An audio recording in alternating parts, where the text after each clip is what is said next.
오늘 본문에는 등장하는 인물이 있는데요. 처음 23절에 우리가 보는 바와 같이 부활이 없다 하는 사두개인이 등장을 합니다. 그들 역시 이전에 바리새인들이 그랬던 것처럼 예수님을 책잡기 위해서, 예수님을 올무에 빠뜨려서, 곤란에 빠뜨려서 예수님의 말에 그 권위가 없게 만들려고 이들이 그 불순한 목적, 악한 목적을 가지고 예수님께 질문을 하는 내용이 오늘 본문 내용이에요. 그 질문에 대한 예수님의 답변이 오늘 본문의 내용을 볼 수가 있습니다. 여러분, 사두개인은 23절에 말한 것처럼 부활이 없다고 믿는 사람들이었습니다. 사도행전 23장 8절 말씀을 보면은요, 사두개인은 부활도 없고 천사도 없고 영도 없다라고 사도행전 23장 8절에서 그들이 어떤 믿음을 갖고 사는지를 잘 나타내주고 있는데, 결국은 그들은 영적인 것을 부인하는 사람들이었어요. 영적인 것을 믿지 않는, 그래서 현실적인 것을 바라보고 현실주의를 따라가는 사람들이었습니다. 그들은 그래서 모세 오경만을 정경으로 채택을 했어요. 가장 그 모세 오경만이 정말 절대적인 권위가 있는 성경이다라고 채택을 한 게 모세 오경이거든요. 왜냐하면 다른 구약 성경에 보면요, 부활에 관한 내용이 많아요. 죽은 자가 살아나는 역사도 우리가 알고 있잖아요. 그래서 모세 오경에는 부활에 대한 이야기가 없는 것처럼 그들은 이제 이해하고 그렇게 생각을 했다는 거죠. 그래서 이들은 창세기와 신명기에 나오는 수원법을 이제 근거로 예수님께 질문을 합니다. 수원법은 이제 가문의 형이 결혼을 하잖아요. 근데 결혼을 했는데 아들을 낳지 못하고 만약에 형이 죽으면 그 형의 형제가 동생이 있으면 그 동생과 함께 또 그 형수를 맞아서 아내로 맞아가지고 그 상속자를 이제 얻는 거예요. 이 법이 왜 생겨났냐면 이스라엘 하나님께서 가장 이제 이스라엘에서는 고아와 과부를 굉장히 불쌍하게 여겼거든요.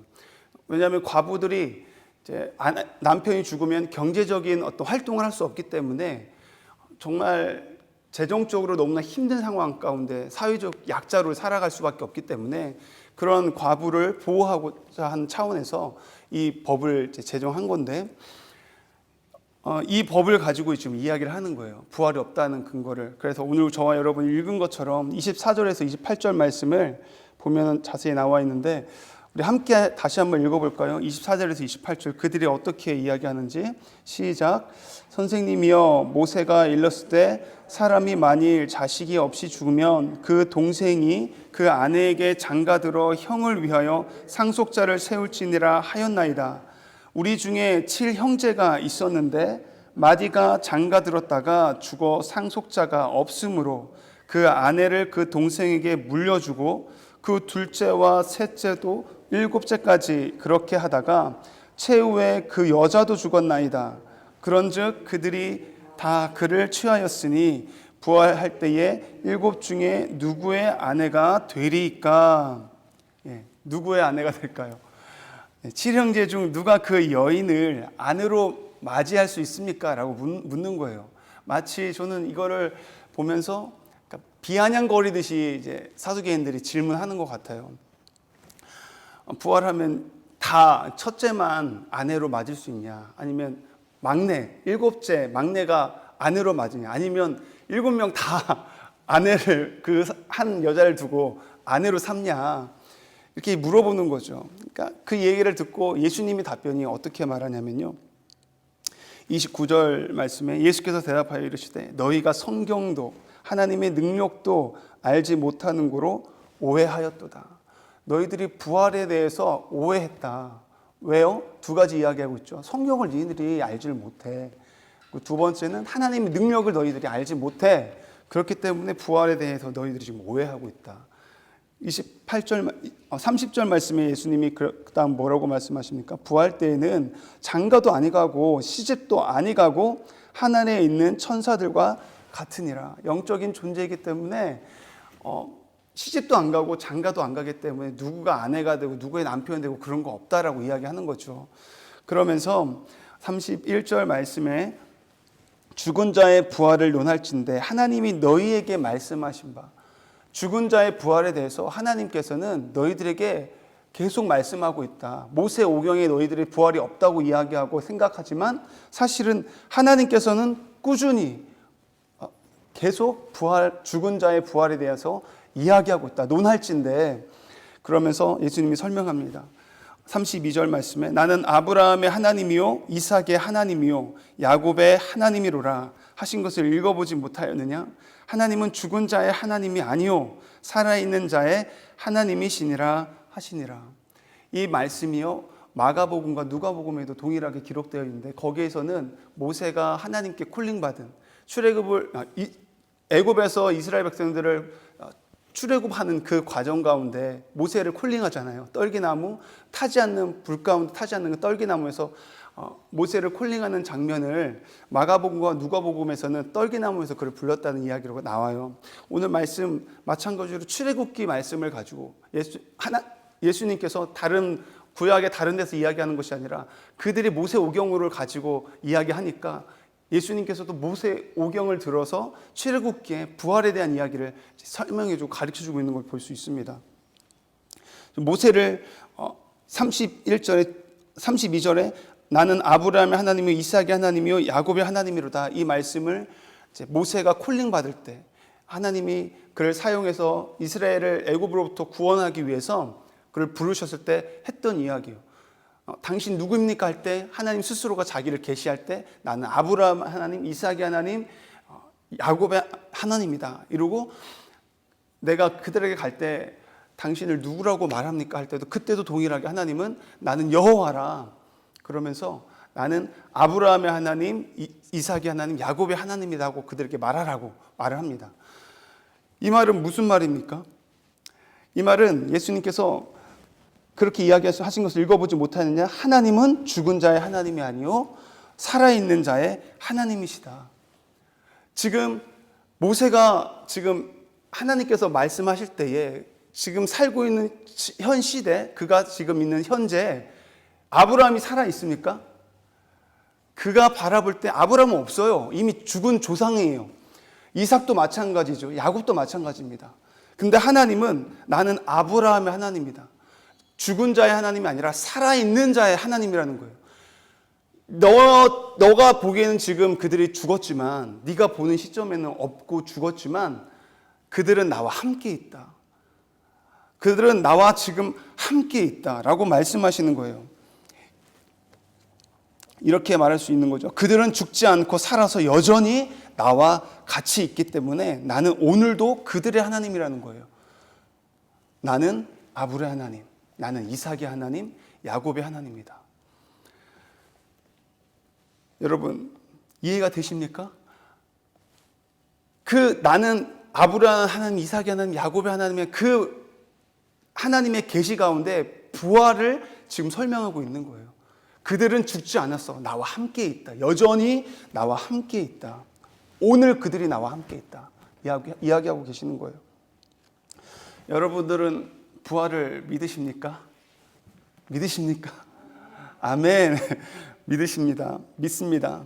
사도 바울은요 이런 말을 해요. 부활이 없다면 이 세상을 살아가는 성도들이요 당신들이 가장 불쌍한 사람입니다. 부활이 있다고 믿으며 살았는데 결국 부활이 없다면 얼마나 허망하고 허무하겠습니까? 근데 반대로 생각해 보세요. 부활이 있다면은 얼마나 우리가 행복한 사람이라는 것을. 그렇다면 저와 여러분 부활을 믿는다면 이제 어떻게 우리가 살아가야 할까요? 적용을 한번 해봤으면 좋겠는데요. 사두개인들이 부활을 믿지 않았던 이유가 무엇이었을까요? 그들은 영적인 세계가 없는 것처럼 살았던 사람이에요. 그래서 영적인 것에는 관심이 없었던 사람들입니다. 오로지 육신적인 것들, 지금 내가 무엇을 먹고 무엇을 마시고 무엇을 입을까를 걱정하면서 내가 더 많은 돈을 벌려고 했고요. 더 큰 집을 구했고요. 더 큰 권력과 더 많은 인기를 위해서 살아갔던 사람이에요. 현실주의적으로 내 눈앞에 보이는 것만, 육적인 것만 바라보며 살았던 사람이죠. 영적인 것은 전혀 관심이 없었습니다. 영적인 관심은 간데 없고 이 땅에서만 잘 먹고 잘 사는 것, 그 방법만을 구하고 추구하고 관심을 가졌던 사람들이 사두개인들이었다고요. 만약 우리가 영적인 관심을 가지지 않고 이 사두개인들처럼 현실주의적으로 그냥 육적인 것에만 관심을 두고 산다면 사두개인과 뭐가 다르겠습니까?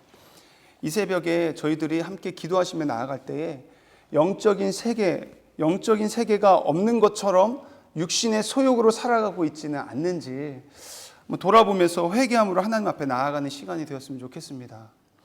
성령의 소욕을 따라 영적인 것에 더욱 관심을 갖고 나아갈 수 있는 저와 여러분이 될 수 있기를 주님의 이름으로 축복합니다. 한 가지 더 보는 것은 예수님이요, 이렇게 불순한 그런 목적을 가지고, 악한 목적을 가지고 질문을 하며 나아가잖아요. 근데 예수님께서는 무시하지도 않고 그것에 대해서 정확하게, 명확하게, 분명하게 성경을 근거로 답변을 해주시는 걸 볼 수가 있습니다.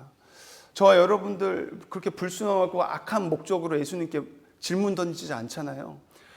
저와 여러분들은 성경을 읽습니다. 그러면 이해가 안 갈 때가 있어요. 그럴 때 이렇게 악한 목적으로 묻는 그들에게 명확하게 대답을 해주시는, 가르쳐주시는 예수님이신데, 저희들이 이해 안 되는 거, 주님께 하나님 이 말씀이 어떤 의미입니까? 어떤 이야기입니까? 이해가 안 됩니다. 가르쳐 주십시오.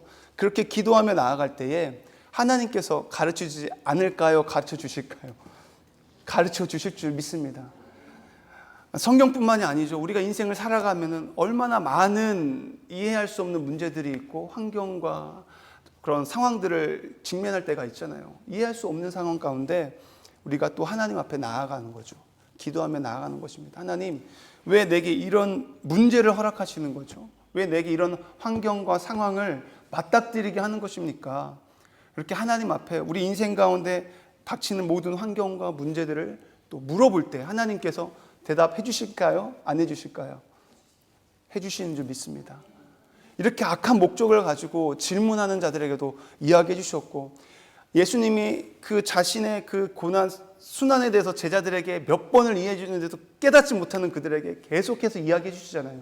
결국은 그 제자들이 깨닫게 되는 걸 우리가 볼 수 있듯이 저와 여러분이 오늘 이 아침에 동일하게 또 기도하며 나아갈 때, 하나님, 내가 질문이 있습니다. 고민이 있습니다. 그 질문에 대해서 응답해 주시고 가르쳐 주십시오 할 때 하나님께서 분명히 선명하고 분명하고 명확하게 가르쳐 주실 것을 믿습니다. 함께 기도하시겠습니다.